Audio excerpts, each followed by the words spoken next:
Assalamualaikum warahmatullahi wabarakatuh.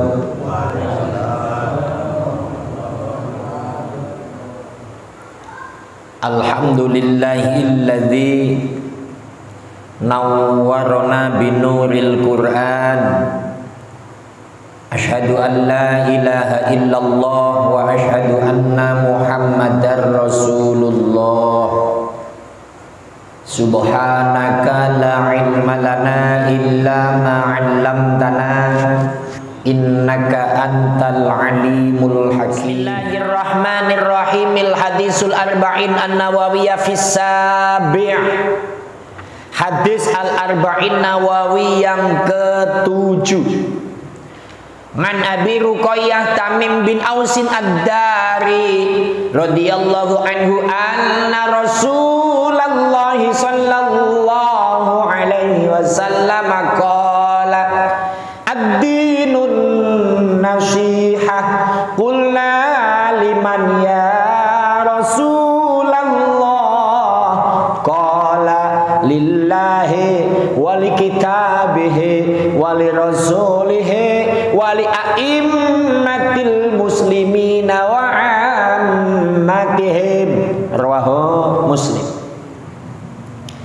Dari Abu Ruqayyah Tamim bin Aus ad-Dari radhiyallahu anhu, sesungguhnya Rasulullah sallallahu alaihi wasallam bersabda, agama itu adalah nasihat. Kami para sahabat bertanya, untuk siapa ya Rasulullah?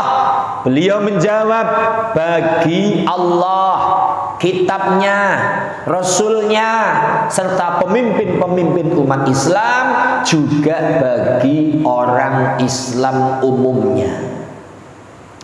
Jamaah sekalian, kalau letter luck saja baca Indonesianya, jujur saya juga bingung, Pak. Ad-dinun nasiha, agama nasihat lillahi, bagi Allah. Allah kok dinasihati pakai agama gitu. Kita bingung kalau hanya baca terjemah. Maka kalau ngaji itu hanya terjemah Indonesianya aja, ya nggak bisa. Di situ loh butuh guru, Mas, maksudnya itu. Butuh guru yang talakti, yang ketemu. Kalau kemarin kan ada tanya masnya itu, bagaimana kalau lewat YouTube saja? Ya boleh, khususnya Kang Musli Channel ya. Boleh, tapi harus ada guru yang live sehingga bisa ditanya. Yang kedua, kalau model solawat ijazah, kalau solawat secara umum boleh. Tapi kalau sudah masuk urusan tertentu, wajib mujiznya didatangkan. Kita wajib mendatanginya. Kalau yang khusus-khusus, kalau yang umum nggak apa-apa. Tapi itu sudah diijazahkan secara umum di YouTube, betul. Tapi kalau punya niat khusus harus menemui mursyidnya, karena butuh salaman. Itu. Nah, di sini makanya langsung saya tulis tafsirnya. Ini ngambil tafsir dari kitab Majalisus Saniyah. Kata-kata ad-dinu, apa sih ad-din itu? Huwa ma sarra'ahullahu ta'ala li'ibadihi minal ahkam. Agama adalah segala hukum yang Allah wajibkan terhadap hambanya. Agama itu ya hukum-hukum Allah yang Allah tetapkan. Lah agama yang tetapkan oleh Allah apa? Islam. Maka inna dina indallahil Islam. Agama itu ada dua kelompok.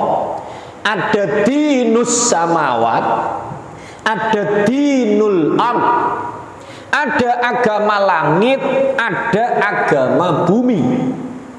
Agama langit ada 3. Agama bumi banyak. Apa agama langit? Dinul Islam, dinul Yahudi, dinun Nasara. Ada agama Yahudi, ada agama Nasrani, ada agama Islam. Ini dibawa oleh para nabinya. Ada Nabi Musa, ada Nabi Isa. Kalau Islam ada Nabi Muhammad sallallahu alaihi wasallam. Loh, Yahudi apakah benar? Benar, tapi yang memang asyhadu alla ilaha illallah wa asyhadu anna Musa Rasulullah. Loh, apakah Nasrani benar? Benar, asyhadu alla ilaha illallah wa asyhadu anna Isa Rasulullah. Semuanya benar di masanya. Tapi ketika sudah Islam datang, asyhadu alla ilaha illallah wa asyhadu anna Muhammadar Rasulullah, maka yang tadinya wa asyhadu anna Musa Rasulullah wa asyhadu anna Isa Rasulullah lebur jadi satu di wa asyhadu anna Muhammadar Rasulullah. Karena apa? Sudah disatukan. Maka nanti kalau kita buka ayat Al-Qur'an surat Ar-Ra'd Al-Imran, ketika Allah wa'id akhadha mitsaqan nabiyina, Allah menjanjikan kepada para nabinya, ini kitabnya, ini hukumnya. Tapi nanti kalau sudah ada Rasul, Nabi Muhammad datang, maka kamu dan umatmu harus membenarkan dan mengikutinya. Maka dalam tafsirnya Nabi Musa mengatakan, kalau aku hidup ikut di zaman Nabi Muhammad, maka aku akan ikut kepada Muhammad dan seluruh umatku. Maka kalau sekarang Nabi sudah diutus, sudah membawa Islam, kok agama Yahudi, agama Nasrani, dan agama-agama yang tidak lebur menjadi satu dalam Islam, mereka salah. Karena sudah dinyatakan inna dina indallahil Islam. Agama yang hak dan benar adalah agama Islam. Maka ada istilah agama dulu lokal dan temporer. Apa lokal? Lokal itu Nabi Isa ada di negara A. Berbarengan Nabi Isa siapa? Nabi Yahya ada di negara B. Lokal, Nabi Yahya di situ, Nabi Isa di situ. Apa yang namanya temporer? Kalau nabinya sudah wafat, selesai itu agama, karena akan muncul nabi yang baru. Maka ketika nabi-nabi yang dulu wafat, lokal temporernya jelas, ngikutin kelanjutannya, ditutup dengan khatamun nubuwah baginda Nabi Muhammad sallallahu alaihi wasallam. Maka kalau setelah nabi diutus kok tetap ngikutin agama yang lain secara aqidatul islamiyah, mereka salah. Allahumma sholli ala Muhammad. Jadi semua hukum yang Allah tetapkan itu namanya agama.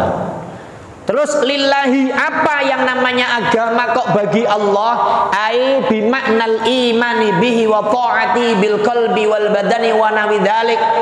Bagi Allah maksudnya adalah kita ini loh mengimaninya. Kita percaya kepada Allah, taat kepadanya, taat kepada Allah dengan hati, lesan dan anggota badan. Jadi agama yang disampaikan tujuannya supaya kita kenal Allah. Lesan mengatakan aku iman Allah, hati meyakini aku yakin kepada Allah, organ tubuh menjalankan apa yang menjadi aturan Allah. Itu maksud agama bagi Allah, itu untuk kita sejatinya supaya kita lebih kenal kepada Allah Subhanahu wa taala. Sering saya sampaikan, kita ini lebih kenal dengan harimau dibanding kenal dengan Allah. Kok bisa? Harimau itu hewan karnivora, selalu haus akan memakan daging yang ada darah. Ketika kandang itu dibuka masuk, pasti kita akan diterkam dan dimakan oleh harimau. Harimaunya lapar, maka kita nggak akan berani masuk ke kandang harimau. Apa filosofinya?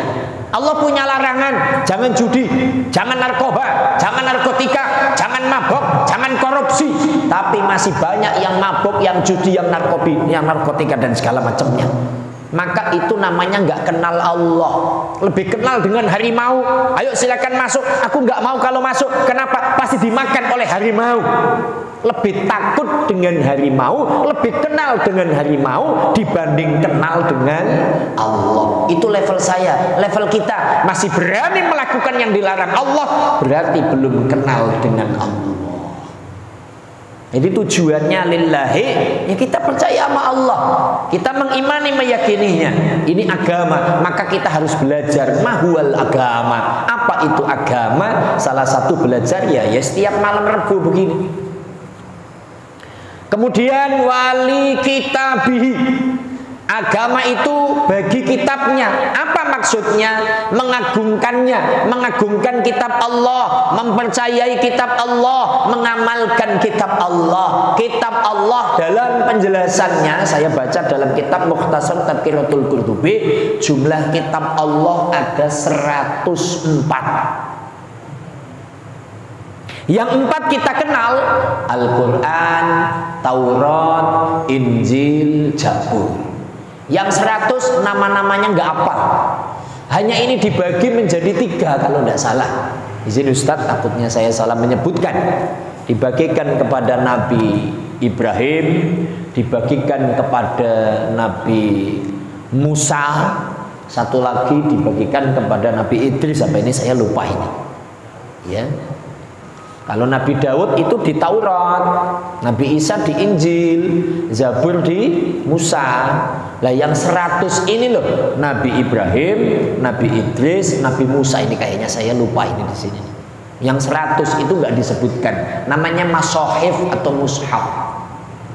Tapi yang kita kenal ya cukup, walladzina yu'minuna bima unzila ilaika wa ma unzila min qablik, mengimani kitab yang diberikan kepadamu Muhammad ay Al-Qur'an dan kitab-kitab sebelumnya. Di situ tafsir tulisannya ya 3, Taurat, Injil, Zabur. Di sini maksudnya agama menyampaikan adanya kitab, kita mengagungkan, mengamalkan. Nah, kata-kata mengagungkan, kita kepada kitab suci Al-Quran la yamassuhu illal mutahharun, nggak boleh megang kecuali dalam keadaan suci.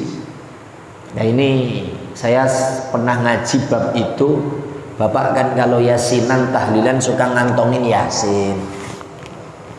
Itu kalau batal ya jangan dibawa toh Pak. Kita agungkan itu ayat Al-Quran. Quran kalau jelas Quran, kalau kita batal jangan megang. Ustadz bagaimana kalau di HP Ustadz? Di HP kalau memang niat baca Quran di HP ya wajib wudu. Tapi kalau memang hanya bawa HP, nggak niat baca Quran atau bawa Quran, ya nggak wudu, nggak apa-apa. Itu mengagungkan secara fisik. Bahkan kalau membaca harus di atas pusar, makanya kudu punya bangku. Jadi kalau baca Quran di atas pusar, jangan digeletakin. Quran masalahnya itu namanya mengagungkan. Dan kalau bawa dengan tangan kanan, nggak boleh tangan kiri. Itu betapa yang namanya Al-Quran itu istimewa. Ini mengagungkan. Tapi mengagungkan yang lebih dalam adalah mengamalkan. Kita amalkan Al-Quran. Contoh amalan ya malam inilah. Malam ini Bapak kan mengamalkan ayat yang familiar nih, ayat ini nih. Yarfa'illahu alladhina amanu minkum walladhina utul ilma darajat. Allah akan mengangkat 2 kelompok manusia. Pertama yang iman dan punya ilmu. Bapak ingin diangkat oleh Allah, maka menambah keimanan dengan ngaji. Bapak ingin diangkat oleh Allah dengan ilmu, maka Bapak mau ngaji. Ini Bapak mengamalkan Al-Quran. Jadi agama di situ maksudnya. Selanjutnya yang dimaksud wali rasulihi itu apa? Bimakna tasdiqihi fima ja'a bihi wa i'anatihi ala amri rabbih qaulan wa amalan wa i'tiqadan. Apa?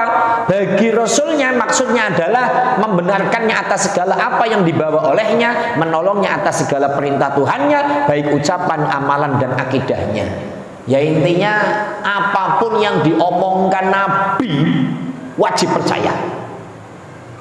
Terus Ustadz, kalau nanti ada hadis do'if, hadis maudhu', itu bukan bagian Bapak itu. Itu bagian Ustadz yang menyampaikan. Maka Ustadznya harus menyampaikan hadis yang memang sahih, hadis yang tidak maudhu'. Maudhu' itu palsu. Tugas kita jamaah, yang penting apa yang disampaikan Nabi, ya udah kita jalankan benar apa yang disampaikan Nabi. Contoh,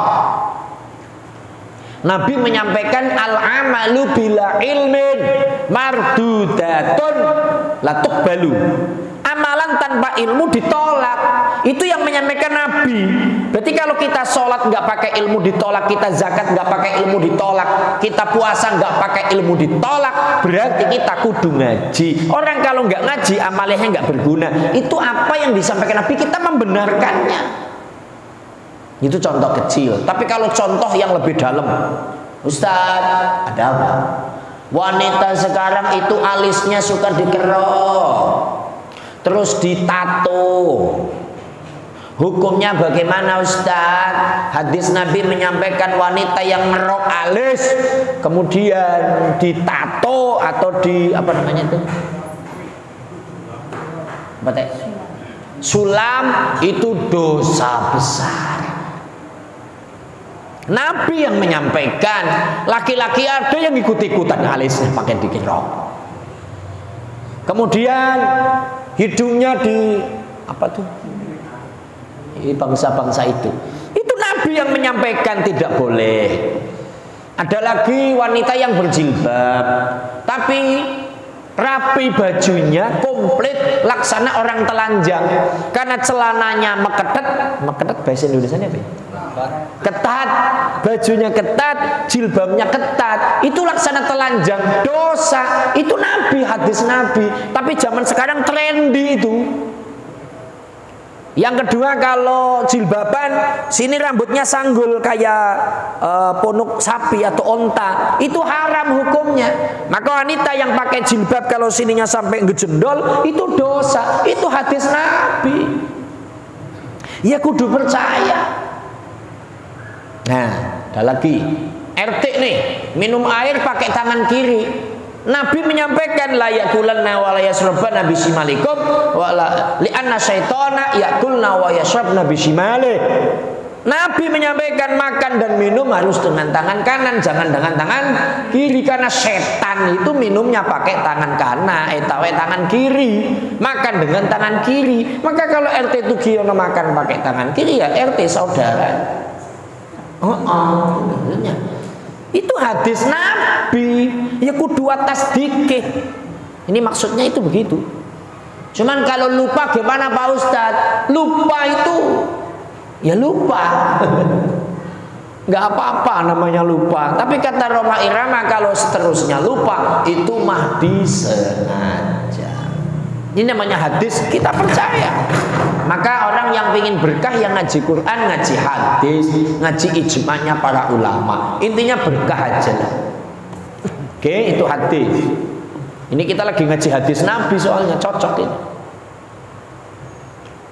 Kemudian wali a'immatil muslimina ayyulatu umurihim yakni al-wafa'u lahum bi'adim wa tanbihihim ala ma fihi rushdahum wa mashba wa du'a lahum bitaufiq.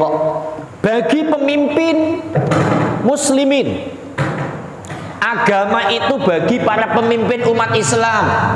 Maksudnya kita mengikuti aturannya, mengingatkannya dan mendoakannya. Gini Pak, ini kita ini agama itu ya untuk pemimpin-pemimpin umat Islam. Umat Islam itu pimpinannya harus beragama lah, kita harus mengikutinya, mengikuti pemimpin kita. Ini bicara Indonesia ini memang ya rame sampai hari ini. Ini kalau bahas ini Bapak lebih paham, lebih cerdas. Kalau ini diejawantahkan dengan Indonesia saat ini, pemimpin umat Islam kita wajib mengikuti aturannya. Al-wafa'u lahum bi'ahdihim. Nggak boleh mengingkari atau melawan aturannya.